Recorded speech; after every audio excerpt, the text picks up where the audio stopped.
Thank you, everybody, for having me here. I thought I was giving closing remarks, so I hope it's not too short for a keynote address.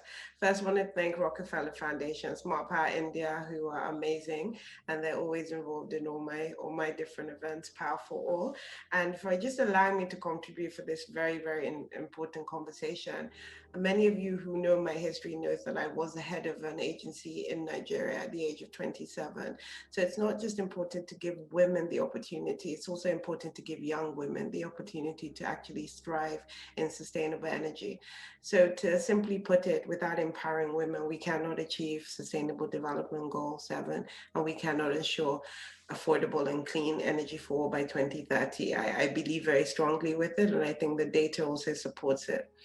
Women across the world are driving force on clean energy transition. And it's not just about a climate conversation, it's about how to empower women and how to make sure women get to a state of economic growth that they can support themselves, and we're not going back and forth with some of these subsidy regimes.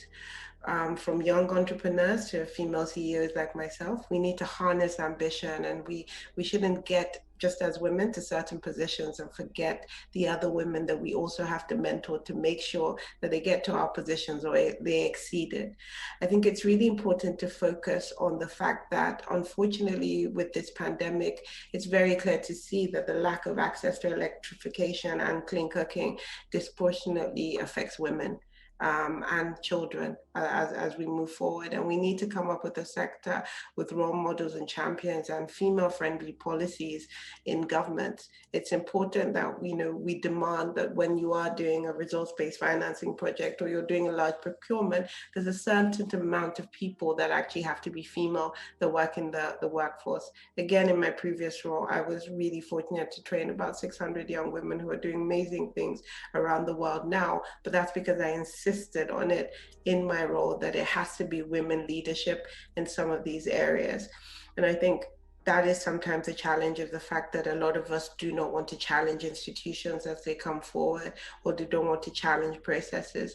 And I think as women and corporations and just responsible people, we have to do that.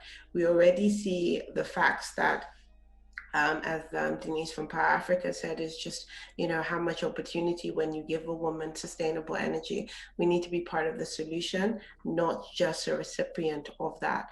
I think, in spite of the challenging year we've had, this is a really fantastic year to kind of accelerate energy access and gender equality, to really recover better from the pandemic, and to make sure investments in energy also translate in investments in women in energy as we move to what exactly an equitable, just transition really looks like.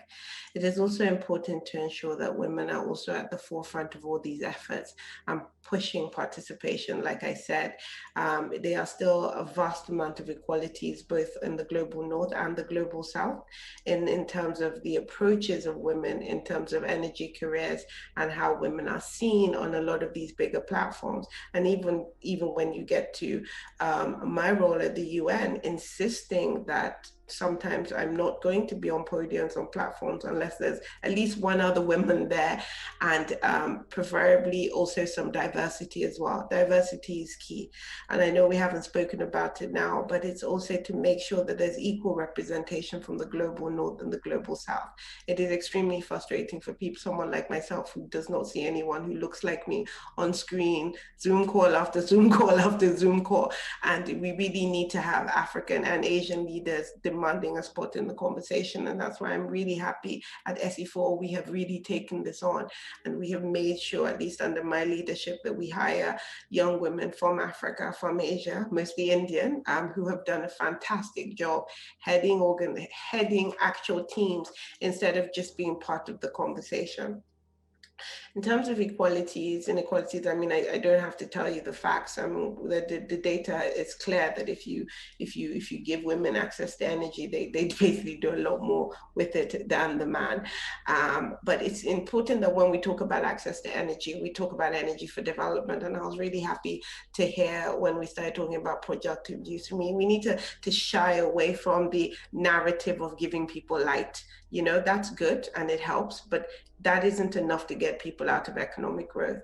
And like I said, I used to be on the field for many years, and a lot of women will come to me and say, can you give me power where I work, or at my farm where I am for 16 hours a day instead of where I live? I can sort out where I live. So it's important that we focus on the data and understand that these women know what they're saying, and this is what will make sense. It's also important that we get accurate data on willingness to pay and ability to pay, so we truly don't leave anyone behind, and we're providing solutions that don't only benefit people today, it benefits for the next amount of years. I cannot underestimate the need for mentorship. I mean, I've been really, really lucky in my lifetime, and internships as well. We have a really great internship program at SE for All. Every organization can have an internship program. I had one. It completely changed my life and my overview, and even my idea of getting into the energy space is because I had internships. And the more of those things we make available, summer internships, Easter internships, things for young people and young women to really come together, it's really, really important. And finally, I think it was touched on in terms of the lack of finance for female-led companies and organizations in the space. I believe it's something between 2 to 10% or 11% of what is actually funded specifically for gender. That's not good enough, and that can't continue, especially the results showing that gender and women-led organizations are doing a lot better. And it's something in my career that I'm constantly challenging, and I will never stop.